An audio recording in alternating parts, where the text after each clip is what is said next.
Hola, soy Mauricio Espina, fundador de Proyectiza y esto es Mr. Project, un espacio donde comparto contigo mi experiencia en dirección organizacional de proyectos para ayudarte a certificarte, crecer profesionalmente y liderar con impacto.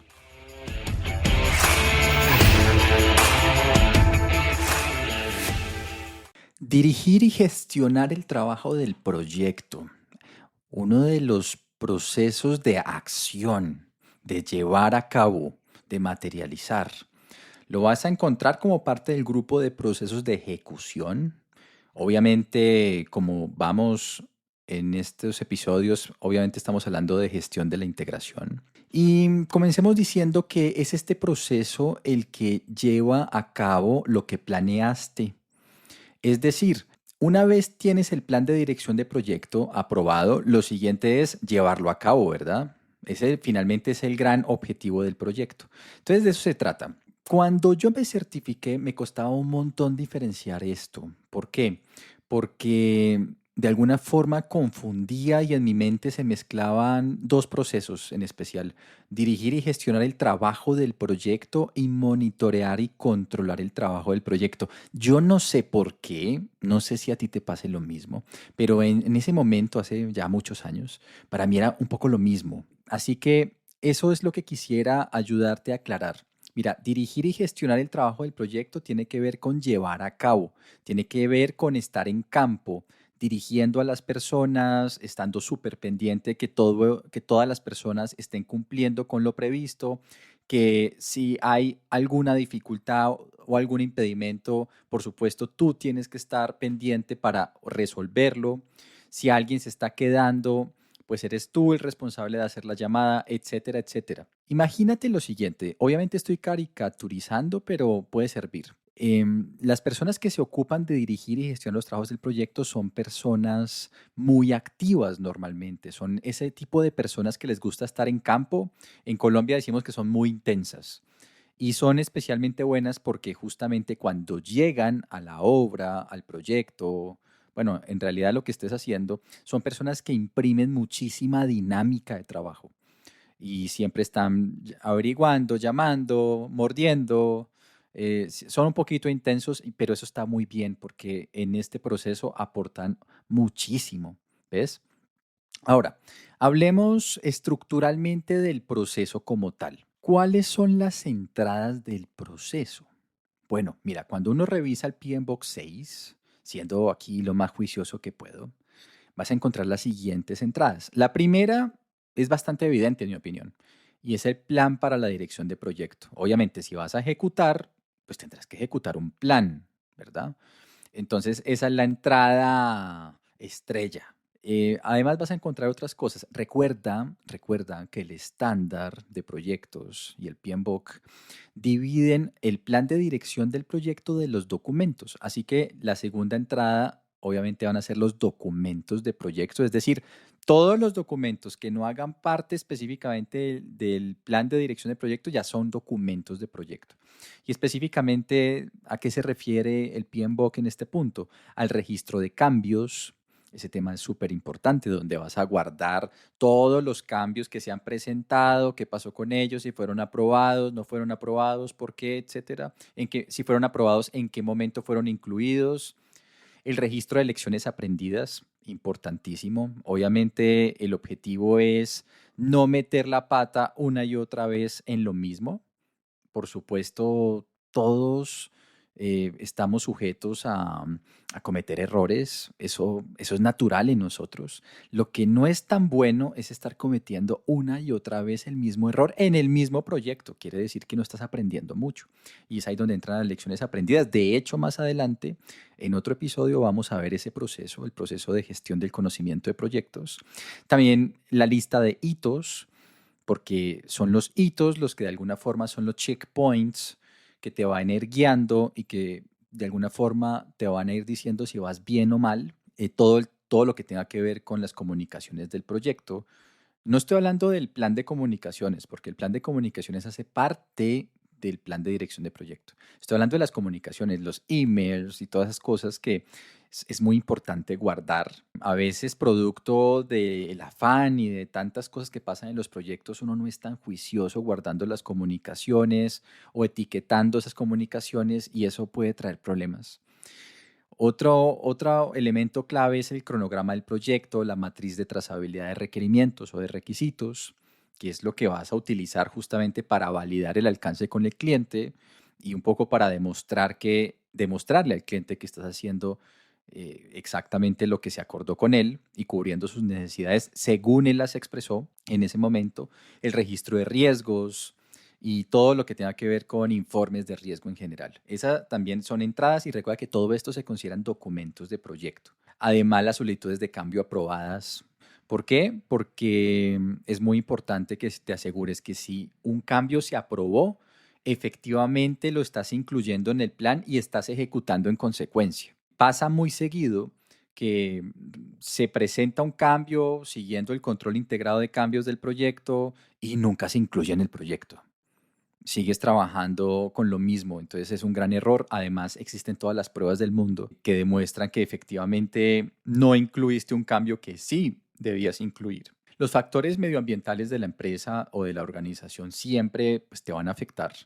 Depende muchísimo de la cultura, depende muchísimo de la estructura, de la infraestructura tecnológica. Entonces, si estás trabajando para una compañía o para un inversionista que es ultra tecnológico, pues vas a tener seguramente un ambiente muy tecnológico. Pero también puede ser que, de hecho, todavía dependas incluso de llamadas, dependas de tener la mayor parte de la información en Excel, etcétera. Pasa y son las condiciones en las que trabajamos. Los umbrales de riesgo son otro de esos factores de los que se habla muy poco cuando estamos hablando de la ejecución como tal de los proyectos y son fundamentales. ¿Por qué? El riesgo resulta que es un concepto bien relativo. El riesgo no reside en los objetos o en las acciones per se, sino que está en la mirada de las personas. Es decir, lo que para ti es súper riesgoso, para mí no y viceversa, depende de nuestras condiciones. Quiere decir eso que debemos tener clarísimos los umbrales de riesgo de nuestros inversionistas o nuestros sponsors y tenemos que ejecutar en consecuencia. Es decir, no se vale que andes ejecutando según lo que tú consideras riesgoso porque no es tu plata normalmente. Entonces, hay que estar continuamente calibrando y observando cuál es la actitud y apetito de riesgo del inversionista o el sponsor. Por supuesto, cuando estamos ejecutando también dependemos de los activos de los procesos de la organización. Es decir, tendrás que observar políticas, procedimientos y no solo observarlos, tendrás que adherirte a ellos. Y eso te va a condicionar, ¿verdad? No es lo mismo trabajar en un pequeño proyecto donde tú pones las reglas a un proyecto para una multinacional donde hay muchísimas reglas. No debes tratar, digamos, de definir tu mundo en este sentido porque lo que hay que hacer con los activos es usarlos y de hecho adherirse a ellos. Normalmente es un elemento de compliance y se supone que tú debes adherirte a los instrumentos que utiliza tu organización en caso de que estés trabajando en un contexto de empresa. Bien, ahora hablemos de las herramientas como tal de este proceso. Obviamente, juicio experto. Cuando estás en ejecución, tu juicio experto sí que es importante. No siempre vas a tener todo el tiempo del mundo para andar analizando y preguntando. Y lo que se espera de ti es que puedas tomar decisiones coherentes, razonadas, muy rápido. Entonces, por supuesto que el juicio de expertos es una herramienta importante. Todos los sistemas de información, alias PMIs o Project Management Information Systems, por supuesto que son bienvenidos. Sistemas de información para reportar, pero eso varía, ¿no? Todavía hay muchos proyectos que reportan en WhatsApp. Por supuesto, no es lo ideal. Deberías estar reportando en un sistema de información mucho más eficiente y confiable, pero eso dependerá mucho del contexto que tengas. Las reuniones, recuerda que se consideran una técnica y las salidas del proceso, entonces primero los entregables del proyecto. Tú estás ejecutando el proyecto pues para obtener entregables. Los datos de desempeño. Esto es interesante. Recuerda, ya lo hemos tocado en un episodio previo, pero recuerda que Los datos de desempeño del trabajo, los datos como tal, se desprenden o emergen de la ejecución. Entonces, el encargado de la ejecución o la encargada de la ejecución, de hecho, es la responsable de levantar los datos, que más adelante serán procesados por otro proceso llamado monitoreo y control. Pero el responsable de levantar y capturar los datos es quien está al frente de la ejecución. Recuerda eso, eso te va a ser útil y espero redondear esta idea en otro episodio cuando hablemos de monitoreo y control. Me es difícil hablar únicamente de un proceso sin pensar en el otro. Dirigir y gestionar los trabajos del proyecto y monitorear y controlar el trabajo del proyecto son dos procesos que se retroalimentan. Evidentemente son procesos diferentes, pero se retroalimentan. Así que espero cuando llegue a ese episodio poderte explicar con un poquito de más de contexto para que entiendas las diferencias entre estos procesos, pero también su relación. Otra salida importantísima es el registro de incidentes o el issue log, donde este es un documento donde tú escribes qué incidente ocurrió, quién lo planteó, la descripción, la prioridad, etcétera. ¿Por qué es importante el registro de incidentes o el issue log? Porque es lo que te permite hacerle seguimiento a los asuntos que van surgiendo. No hay nada peor en un líder que se siente a escuchar, tal vez a escuchar genuinamente a la gente, pero que no pase de ahí. Entonces resulta que te sientas a escuchar, pero no resuelves nada. Eso te afecta rapidísimo y afecta muchísimo el nivel de credibilidad que tienes como gerente de proyectos. Entonces lo mejor es que en la medida que surjan cosas, las apuntes en un issue log, les haga seguimiento y puedas cerrarlo. Cerrarlo puede ser porque la resolviste, porque resolviste el asunto o porque sencillamente no lo pudiste resolver. Pero le tienes que dar de alguna forma seguimiento a las cosas y darte cuenta si pudiste o no pudiste cumplir, pero no dejar las cosas en el aire. Te voy a poner ejemplos. En algún proyecto alguna vez, en una hidroeléctrica, estábamos alejados, estábamos en una zona alejada y resulta que había un muy buen casino, es decir, un restaurante responsable de alimentar a todo el proyecto, éramos muchísimas personas, cientos de personas. Y curiosamente, el casino empezó a servir la misma comida noche tras noche. Eso suena a una tontería, pero cuando te dan la misma comida 5 días o 6 días, la cosa se pone difícil. Entonces surgió ese asunto.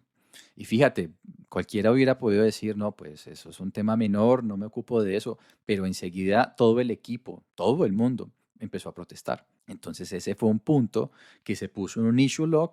Afortunadamente el gerente del proyecto se pudo ocupar y hubo variedad de comida. Créeme, si esto hubiera seguido así, primero, el gerente de proyectos iba a tener un enorme problema, ¿sí? Porque la gente se estaba cansando fuertemente y la comida es una de esas cosas que pega durísimo en la moral de las personas, sobre todo cuando están muy alejados. Y hubiera podido incluso afectar el desempeño del proyecto. Fíjate, son esos detalles, pero como dicen en los Estados Unidos, pues el diablo está en los detalles, ¿no? Y el truco es entonces es atenderlos correctamente. El diablo, pero también el valor. Es decir, puedes tener muchos problemas por no atender detalles, pero también puedes generar un enorme valor por tener claridad de que ahí, de que en esa atención de cosas que se suponen que son pequeñas, es donde puedes hacer una enorme diferencia. Otras cosas que pueden surgir y que son salidas de este proceso son las solicitudes de cambio. Puede ser que tú estés en obra, puede ser que tú estés en medio del proyecto y te des cuenta que hay cosas que tienen que cambiar. Obviamente, podrías tú diligenciar una solicitud de cambios. Pueden ser acciones correctivas, preventivas, reparaciones de defecto, actualizaciones de documentación. Otra salida podría ser la actualización al plan de dirección de proyectos como tal. Recuerda, por eso siempre hablo de documentación y planes de dirección de proyectos. Recuerda que técnicamente son diferentes. Recuerda, dirigir y gestionar los trabajos del proyecto es donde hace realidad las cosas. Es decir, es el proceso encargado de ejecutar el trabajo según el plan de dirección del proyecto. Trata de entenderlo así. Recuerda que tiene una enorme relación con otros procesos, pero es el proceso integrador que se encarga de la materialización de los planes. Recuerda, trata de estar revisando las descripciones de los episodios Voy a estar incluyendo nueva información. Si no quieres perder el hilo del PMBOK, recuerda que vamos a estar construyendo playlists que te hablan específicamente del PMBOK 6 para que no te pierdas, pero aún así también estás invitado o invitada a escuchar otros contenidos relacionados con dirección organizacional de proyectos. Como siempre, un placer y hasta pronto.